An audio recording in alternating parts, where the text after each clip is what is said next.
Alright, good morning, good morning, good morning po sa inyong lahat mga kababayan. Batang Maynila Toys, pag-usapan natin ito pong nasa ating screen.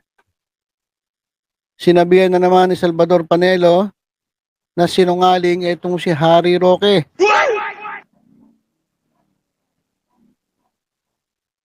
Sa totoo lang kasi mga kababayan, sa lahat po ng alipores ni Duterte, ang pinakamaingay po ngayon si Harry Roque. At dahil minsan sa kanyang kadaldalan, dami niyang nasasabi na ang nangyari, kinokontra naman siya ng ilan niyang mga kasamahan na taga-suporta rin ni Duterte. Ito, pangalawang beses na ito na sinabihan na sinungaling ni Sal Panelo, etong si Harry Roque. Kung matatandaan natin, yung unang sinabihan ni Panelo na sinungaling itong si Harry Roque, ay nung nag-vlog itong si Harry Roque, ang sabi niya, tinawagan daw siya ni dating Pangulong Duterte at pinapapunta siya ng Davao. Kasi feeling ni Duterte, siya ay huhulihin na ng ICC. Kwento yan ni Harry Roque dun sa kanyang vlog. At iyon naman ay kinontra ni Sal Panelo. Sabi ni Salvador Panelo, wala naman daw ginawang pagtawag itong si dating Pangulong Duterte kay Harry Roque. Wala daw siyang tinatawagan para sabihan na tila ba siya ay huhulihin na ng ICC dyan sa Davao. So, hindi lang ito unang beses na sinabihang sinungaling itong si Harry Roque. Itong si Harry Roque. Ito, pangalawa na naman. Ito sabi ni Salvador Panelo, kung sino man ang nagkakalat na may gentleman's agreement, alam naman natin kung sino. Nagbulgar eh. Iyon po ay nagsisinungaling. Baka gusto lang ng publisidad sa sarili niya. Ayan sabi ni Panelo. Sino ba yung maingay na yan na napakadaldal mga kababayan na walang tigil ang bunganga na kung ano-ano sinasabi sa kanyang vlog. Walang iba kundi itong si Harry Roque. Kasi kung matatandaan natin, sabi ni Harry Roque, pagdating po sa ayungin, ang usapan talaga dahil dito sa status quo agreement ng Pilipinas at ng China sa panahon ni dating Presidente Rodrigo Roa Duterte. Tubig at pagkain lang ang dadalhin doon sa Sierra Madre, sabi ni Harry Roque. Sabi naman ni Panelo, wala namang ganun eh. Ito ngayon na lumalabas mga kababayan. Pinalalabas nila na sinungaling itong si Harry Roque para palabasin na wala ngang gentleman's agreement. Kasi kahit sabihin nilang gentleman's agreement yan, hindi pa rin maganda yan. Bagamat sikreto nangyari yung gentleman's agreement pero ayaw nila tawaging secret deal, lumalabas yung gentleman's agreement ay pagsuko ng karapatan natin sa claim natin diyan sa Ayungin Shoal. At paano itawag mo diyan? Secret deal, gentleman's agreement, parehas lang yan. Isinusuko natin yung ating claim doon sa nasabing lugar. Kung ano man yan, kung yung teritoryo ba yan o yung nasasakupang mga yaman diyan sa Ayungin Shoal na yan. So, ito sinasabi ni Panelo, wala pong ganun. Kung sino man nagkakalat niyan ng mga gentleman's agreement na yan, yung secret deal na yan, yun po ay nagsisinungaling. Gusto niya lang ng publisidad sa kanyang sarili. So, Harry Roque. Ayan na. Mismo ang kasama mo nagsasabi sa'yo, napakasinungaling mo. Kung itong sinasabi na gentleman's agreement na inaamin mo sa sarili mo, pinabubulaanan ni Panelo, ibig sabihin yung mga pinagsasabi mo na gera-gera, pananakot mo sa taong bayan, na kesyo itong ating gobyerno, itong administrasyon, ay iniipit tayo, ginigipit tayo, nilalagay tayo sa alanganin para pumasok tayo sa gera at makalapit tayo sa Amerika, di yan din ay pawang kasinungalingan. Kasi halos lahat ng lumalabas sa bibig mo, puro kasinungalingan. Kung yung sinasabi mong gentleman's agreement na may talagang usapan, sabi ni Panelo, hindi totoo yan. Gusto mo lang daw sumikat. Gusto mo ng publisidad kasi malamang tatakbo na naman to eh. Malamang tatakbo na naman tong senator sa 2025. Pero kung titingnan ninyo, hindi nga pumapasok sa survey.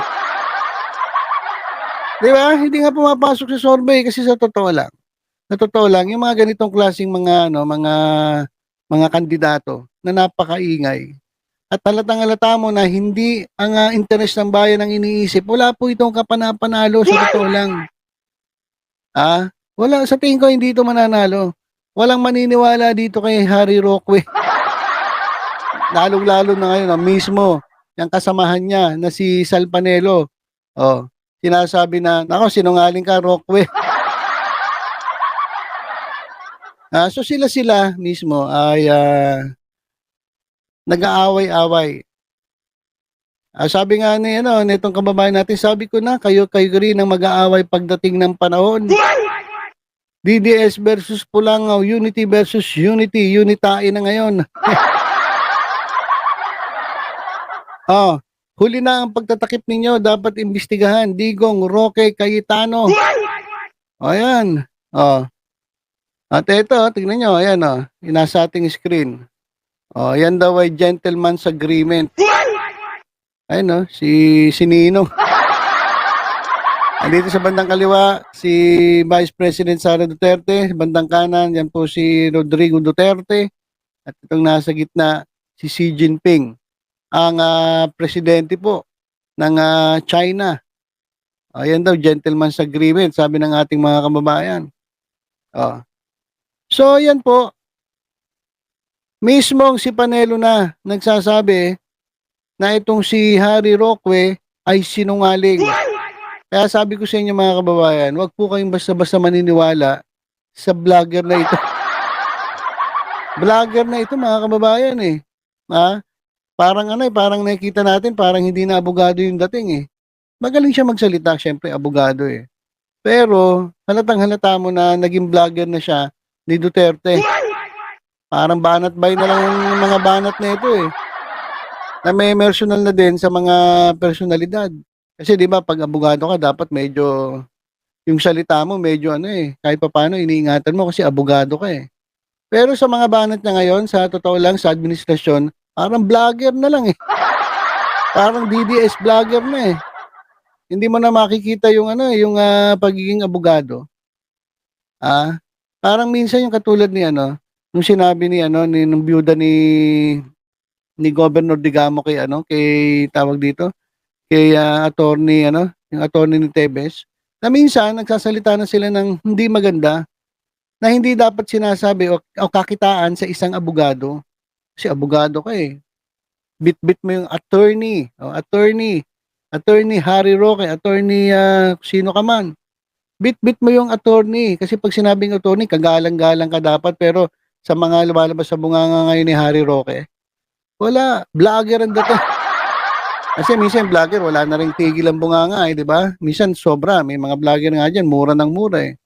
At may mga vlogger na scammer pa nga eh. So parang bumababa yung level ni Harry Roque. At sabi ni Panelo sa kanya, sinungaling. Wala naman daw gentleman's agreement. Gusto lang daw ng publisidad sa kanyang sarili. Ibig sabihin, gusto lang ni Harry Roque sumikat dahil malamang tatakbo ito sa susunod na senatorial elections na wala namang kapag-asa. Wala eh. Wala na talaga eh. Wala akong nakikitang panalo itong si Harry Roque. Ilang beses na nagtangka to, wala eh. Di ba? Tapos ngayon, ito, laglaga na. Laglaga na sila. Wala naman daw, para lang pagtakpan mga kababayan, para lang pagtakpan itong si Duterte. So, laglaga na sila. Wala naman daw agreement, gentleman's agreement, secret deal na sinasabi ni Harry Roque na meron. Sila ngayon na nagsasabi na para na sinungaling itong si Harry Roque. Di ba? So laglaga na to, kaya naman yun lang. Paalala ko lang sa ating mga kababayan, huwag po kayo basta-basta maniniwala dito kay Harry Roque. Kasi mismong kasamaan nila, sinasabihan siyang sinungaling. Ay sinasabi niya na gera-gera, na nilalagay tayo sa alanganin ng gobyerno Marcos. Huwag po tayong basta-basta kakagat. Kasi itong vlogger na ito, hindi na po abogado guys eh. Iba na yung dating niya eh. Vlogger na ng DDS ang style nito eh. Yun ang nakikita ko eh. Wala na yung pagiging abogado eh. Wala na. Kaya naman susunod, wag po tayo basta-basta maniniwala at kakagat sa sinasabi ni Harry Roque. Alright, so yun lang mga kababayan, tutok-tutok lang dito sa Batang Maynila Toy sa iba pang updates. Ingat po tayong lahat. God bless po.